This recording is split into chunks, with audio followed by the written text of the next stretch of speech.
Mes frères et mes sœurs bien-aimés, je voudrais vous saluer à la manière franciscaine en vous disant « paix et bien ». Donc ça se répond aussi « paix et bien ». Paix et bien. Paix et bien. Paix et bien. C'était la salutation de François d'Assise. Et Padre Pio, évidemment, est un fils de François d'Assise. Parler de Padre Pio, c'est aussi parler de son père, de son frère et de son père, François d'Assise. Donc François conseillait qu'on puisse se saluer fraternellement en se souhaitant la paix et le bien.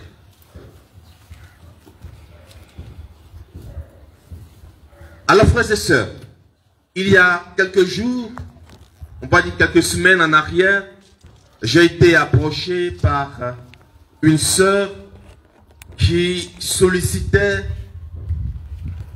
la présidence de la messe et un enseignement sur notre frère et père Saint Pio de Pietrelcina.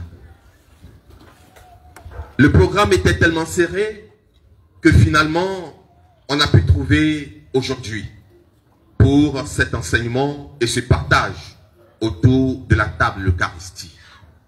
Et Dieu fait toutes choses bonnes en son temps.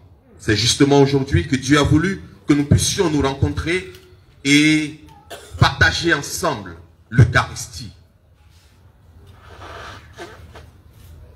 Alors, on m'a demandé plusieurs choses en même temps. Je dis non. Il y a tellement de choses à savoir sur Padre Pio. Mais les choses à savoir sur notre saint patron ne sont rien d'autre que le témoignage d'une relation profonde qu'il avait avec le Christ Jésus. Il ne faudrait jamais l'oublier. Si nous voulons, parce qu'en fait, la vie des saints est le reflet le plus parfait et le plus éloquent du visage de Dieu. Les saints sont ceux qui nous disent quelque chose sur la personne du Christ. Donc tout ce que nous voulons savoir sur le saint, ce n'est rien d'autre qu'un témoignage de vie tel que sa relation avec le Christ nous révèle.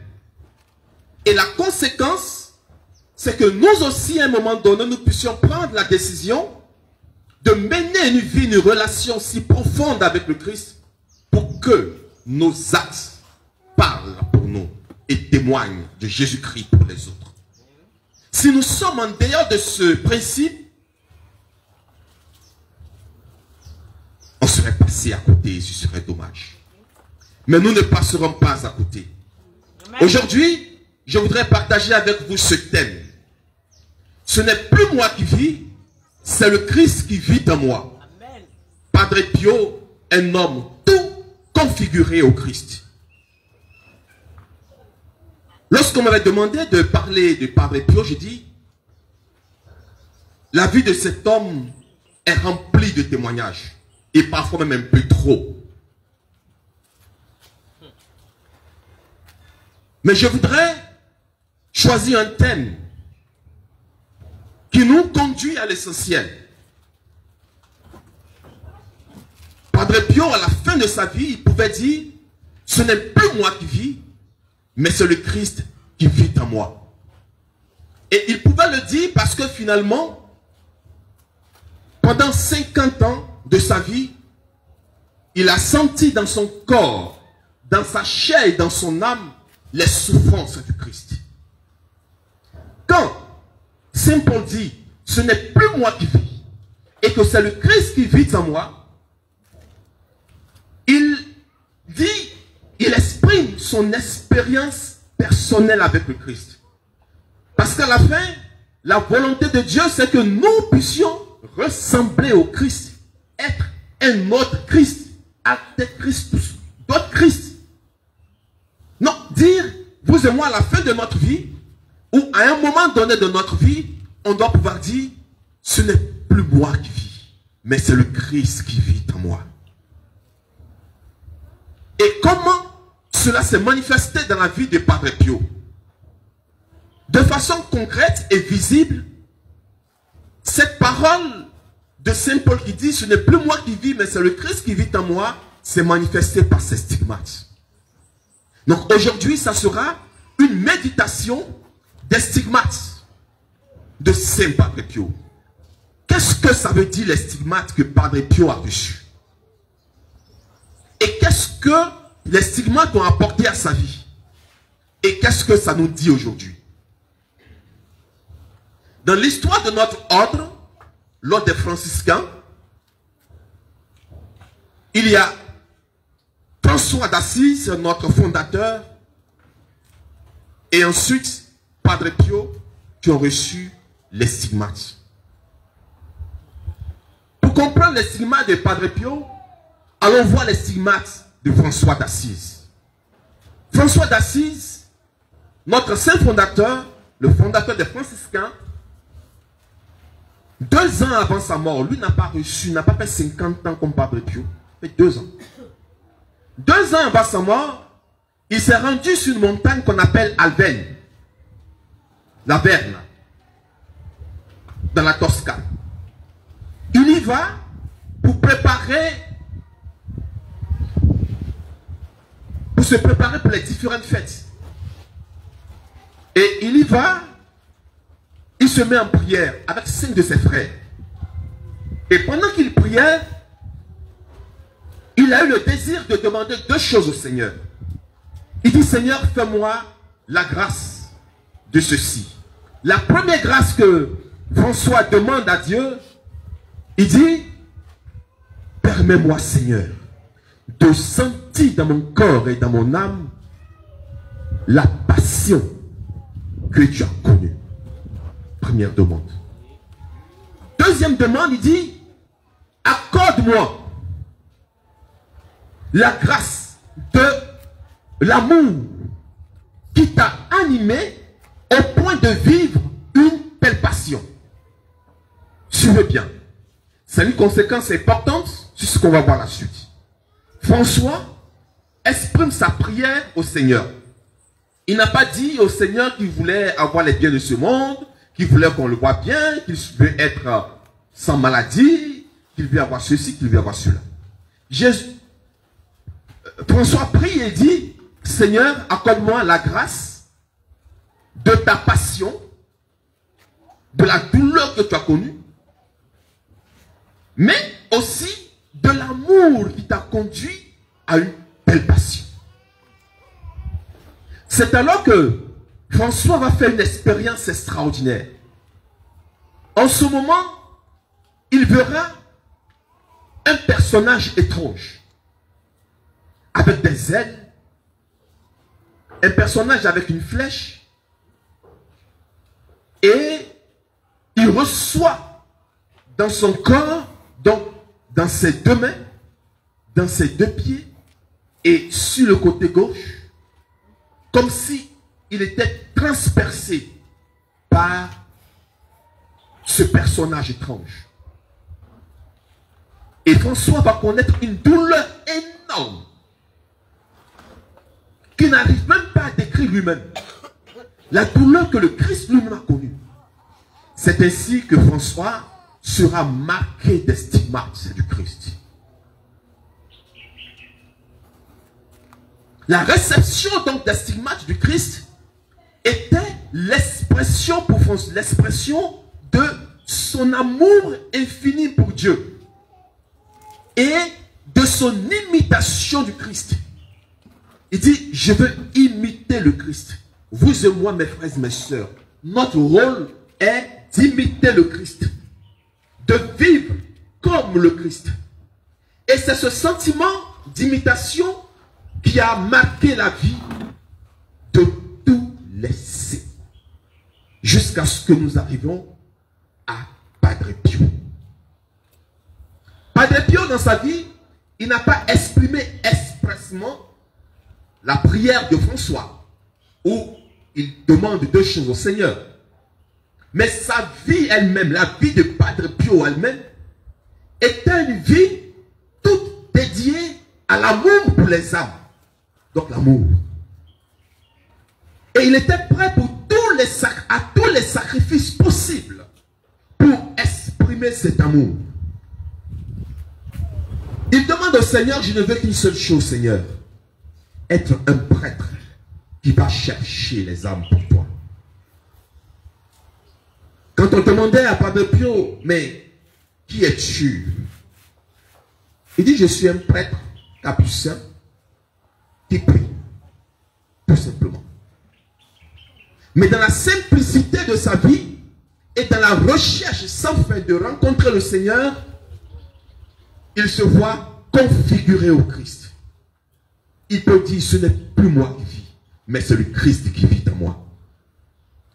Mais comment arrivent donc les stigmates de Padre Pio?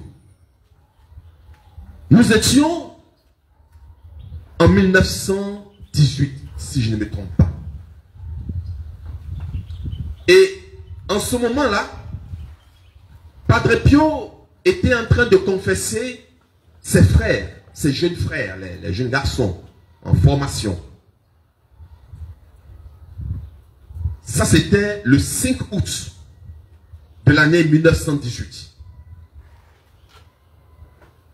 Pendant qu'il confessait, à un moment donné, il fait une vision et il voit un personnage aussi étrange que celui qu'a vu déjà François d'Assise. Et c'était comme si il recevait une blessure importante, très forte dans son âme. Il était blessé au fond de lui-même. Il a connu une blessure et il a connu une douleur énorme, énorme. Et pendant qu'il était en train de crier à son père spirituel pour raconter ce qui lui était arrivé, il disait à son père spirituel que lui-même, il n'arrive même pas à exprimer la douleur qu'il ressentait tellement c'était effrayante. Elle était effrayante, la douleur. Et cette douleur a duré 5 jours. Pardon, 2 jours. Du 5 au 7 août. Et la douleur est passée. Et ce n'est que le 20 septembre de la même année, donc on va dire quelques semaines après, le 20 septembre, le matin, il était dans le chœur. Le chœur, c'est l'endroit où les frères restent pour prier. Le chœur. Et pour ceux qui sont là sans Giovanni Rotondo, le chœur, il est en haut.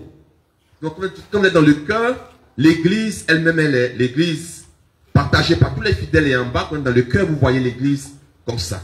Donc, il était dans le chœur et il se mettait à prier le matin. Lorsque il va revoir le même personnage qu'il a vu le 5 août passé, il revoit ce même personnage et cette fois-ci avec une épée et souhaitait la transpercer sur le côté et dans ses membres.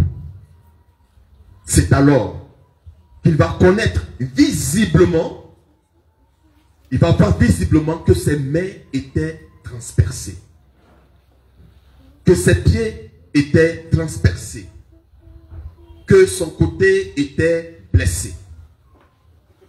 Il voit tout cela et cela va le bouleverser. C'est à partir de ce moment que Padre Pio va vivre une autre dimension de sa relation avec le Seigneur. Il a passé sa vie à cacher cela. Il ne voulait pas montrer.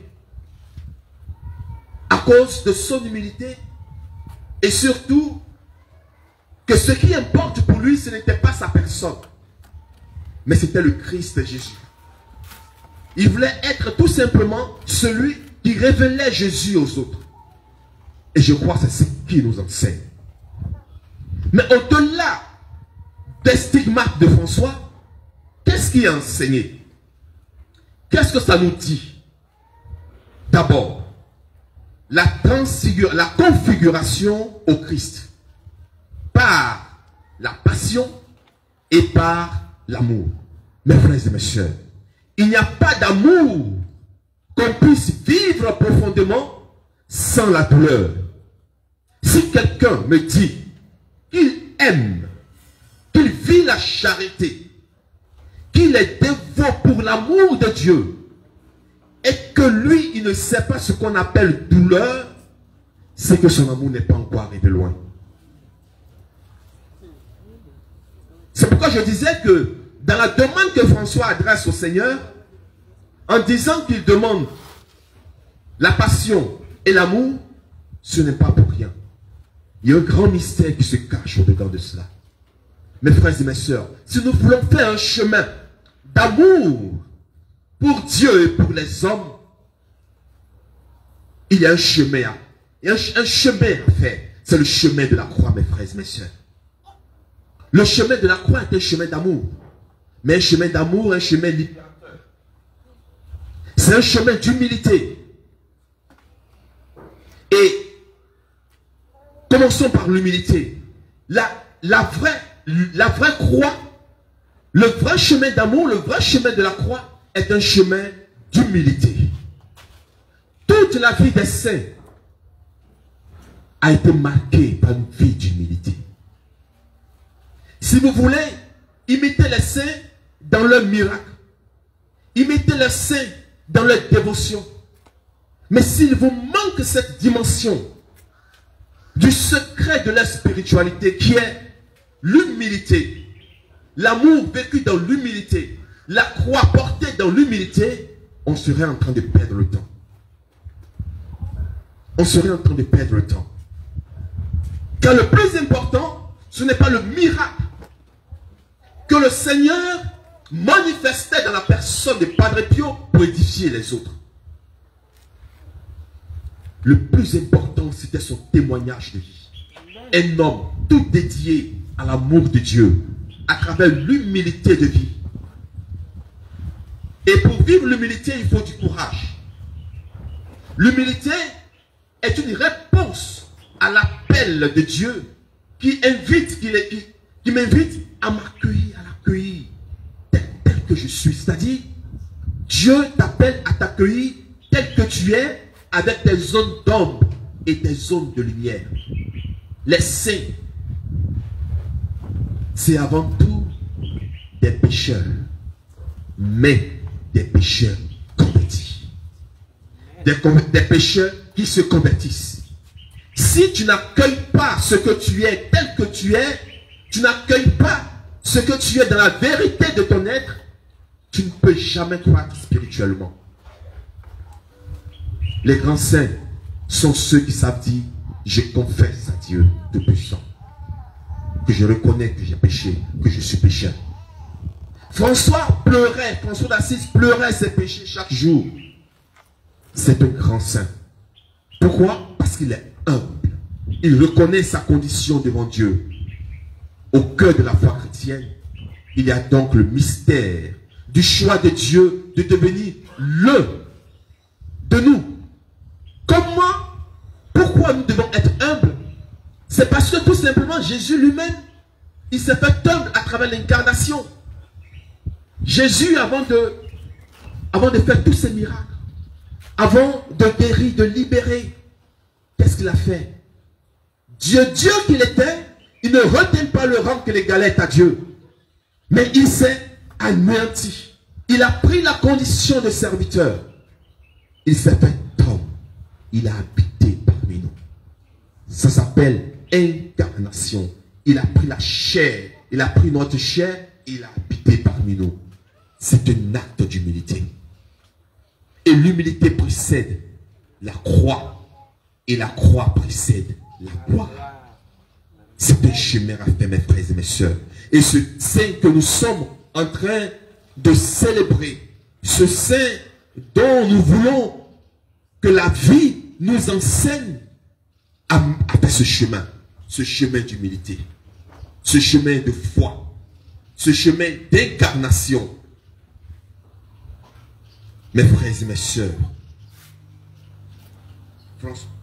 François d'Assise, quand il contemplait l'humilité de Dieu, d'ailleurs, plus tard reprise par François d'Assise, reprise par Padre Pio, il disait ceci: chaque jour, voici mes frères, Jésus s'humilie comme lorsque des trônes royaux, il vient dans le ventre de la Vierge.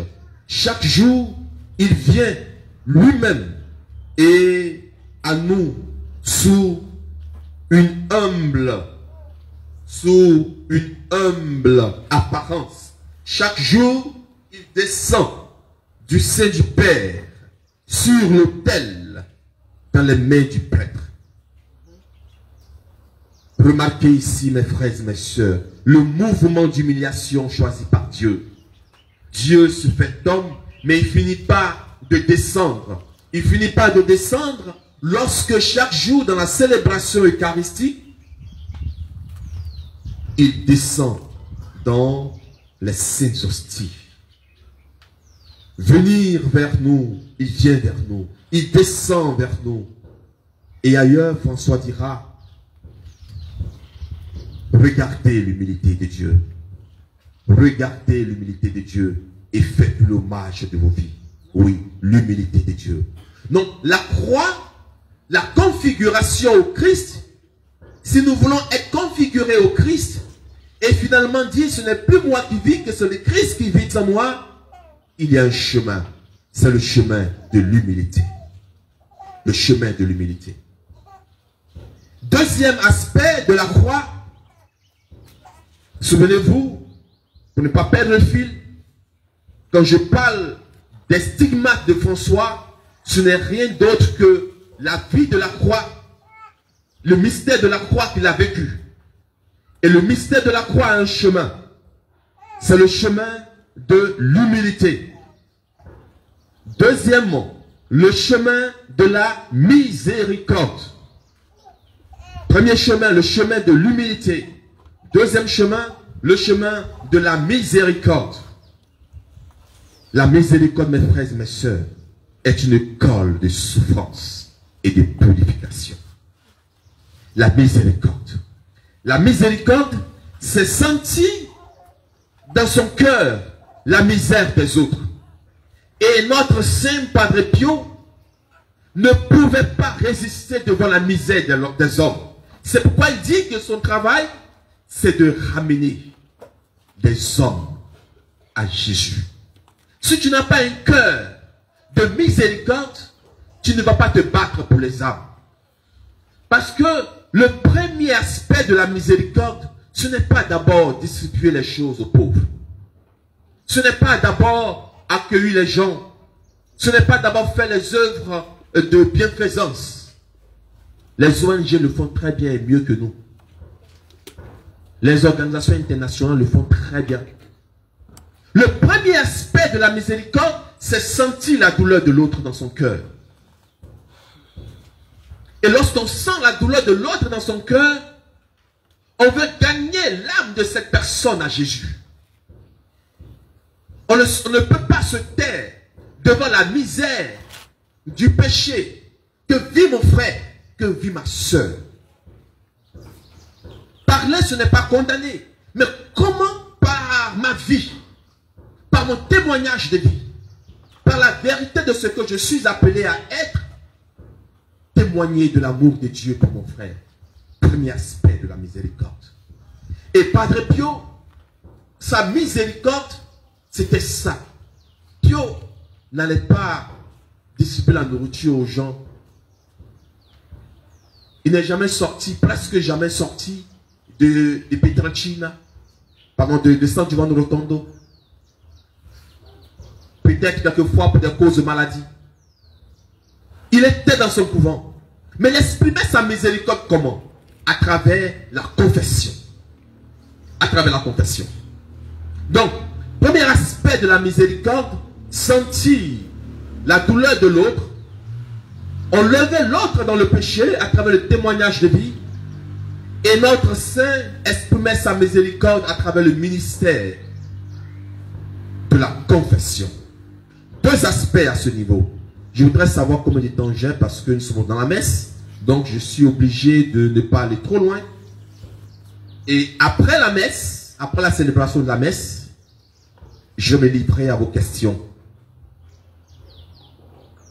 Deuxième aspect de la miséricorde, disons, Padre Pio, vous voyez ces deux aspects de la miséricorde. Le premier aspect, c'est donner la miséricorde à travers la confession. Et deuxième aspect, amener les autres à se confesser. Car le lieu par excellence de l'expression de la miséricorde de Dieu, c'est dans le sacrement de la réconciliation. Si tu dis que tu es un dévot à Padre Pio, tu dis que tu aimes Jésus-Christ et que tu prends du recul vis-à-vis du sacrement de la réconciliation, il y a un problème. Car le sacrement de la réconciliation, je le disais tantôt, est le lieu par excellence de la miséricorde de Dieu. Et cet aspect était tellement fort pour Padre Pio que toute sa vie, il a passé toute sa vie à confesser les âmes qui venaient vers lui. Et quand vous arrivez au couvent de San Giovanni Rotondo, dans le temps, on pensait que c'était toujours le jeudi saint ou le vendredi saint où on se confesse. Tellement il y avait des âmes qui avaient soif de la miséricorde de Dieu. Et aujourd'hui encore, il y a beaucoup d'âmes qui ont soif de la miséricorde de Dieu. Mais vous savez ce qui nous empêche? Nous pensons trop comme les hommes. Nous pensons trop comme les hommes. Et l'autre aspect, c'est que parfois on manque beaucoup d'humilité. Quand on n'est pas humble, on ne peut pas se confesser.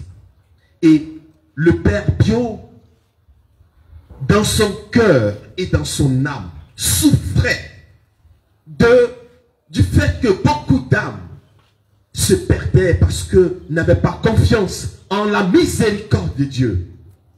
On pense trop comme les hommes. Quelqu'un dit, je fais toujours les mêmes choses. À quoi bon aller me confesser? C'est comme si je me moquais de Dieu. Ça, c'est une façon purement humaine de penser. À qui irions-nous? À qui irions-nous? Où penses-tu être libéré avant de venir au Seigneur?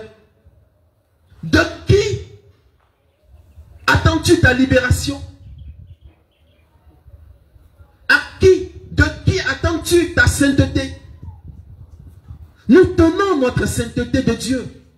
Comment veux-tu être saint en dehors de la miséricorde de Dieu, mon frère? Comment?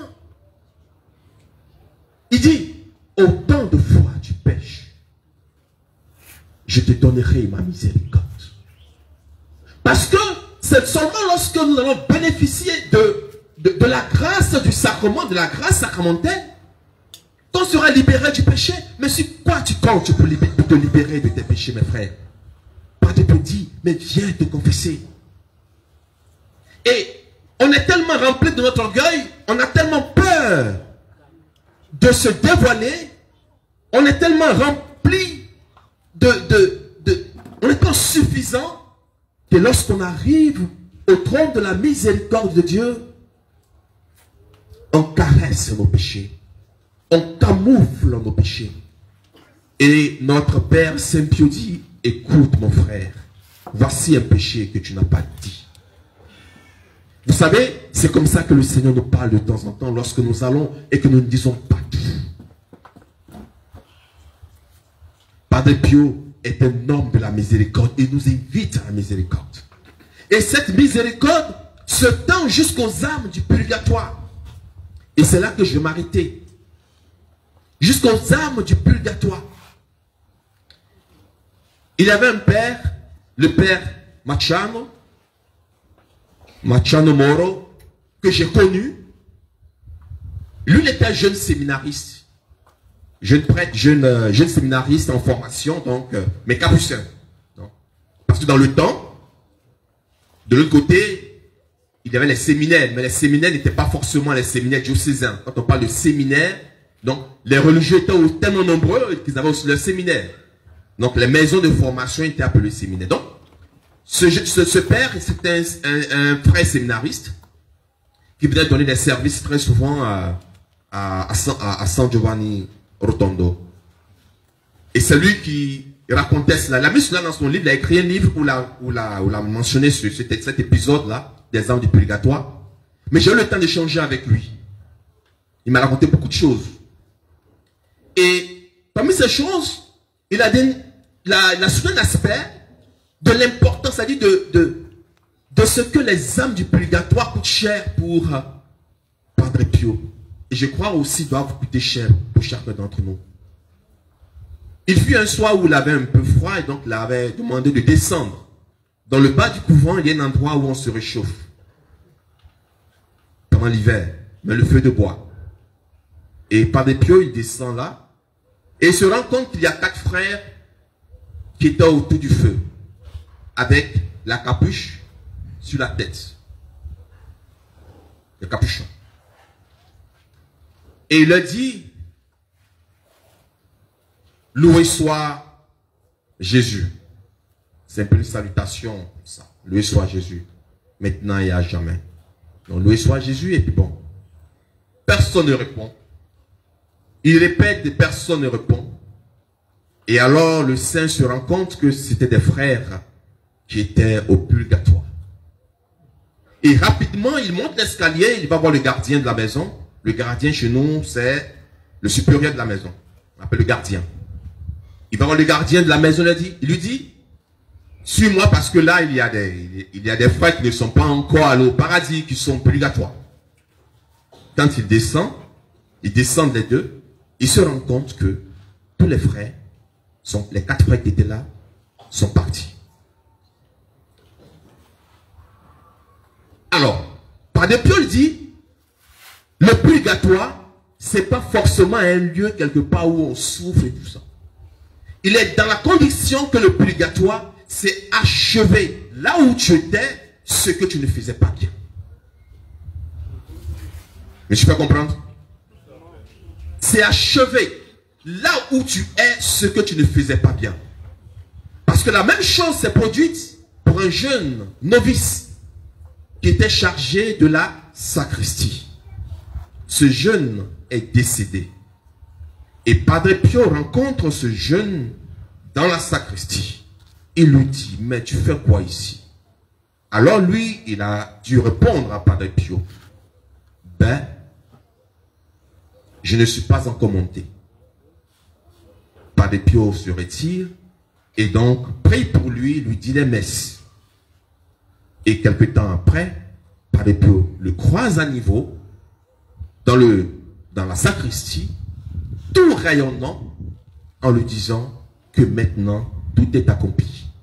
Il est dans la faveur de Dieu. Donc, le rapport avec les âmes du purgatoire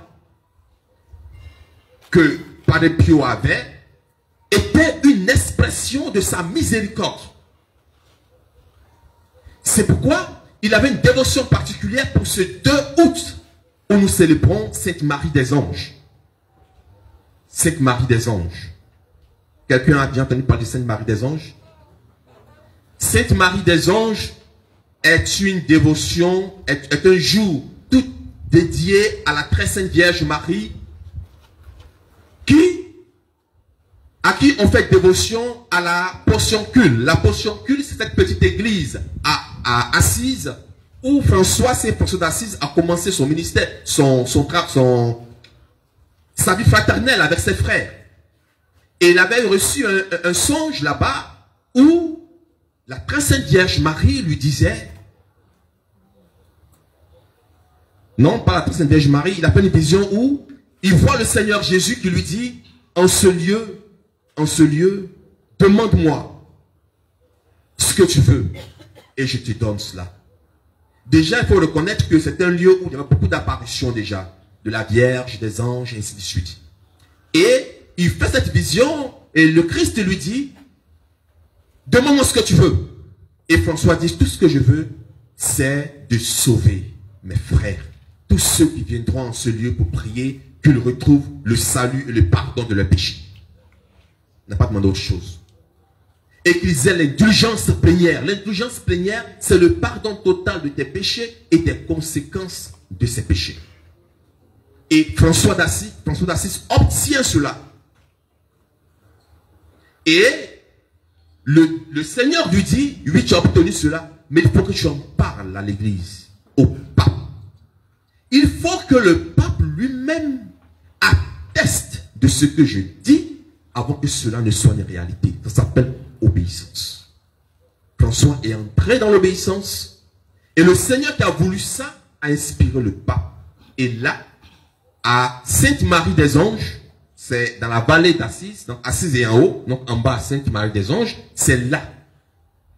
Donc Padre Pio savait que le 2 août, et tout le monde le sait, le 2 août, dans toutes les églises franciscaines, en plus de Marie des Anges, cette Marie des Anges à Assise, en plus de cela, dans toutes les églises franciscaines, lorsque vous vous y rentrez le 2 août, pour la messe, la confession, vous dites le Notre Père, l'Ave Maria et le Je crois en Dieu, et vous priez aux intentions du pape, vous confessez, vous recevez l'indulgence plénière.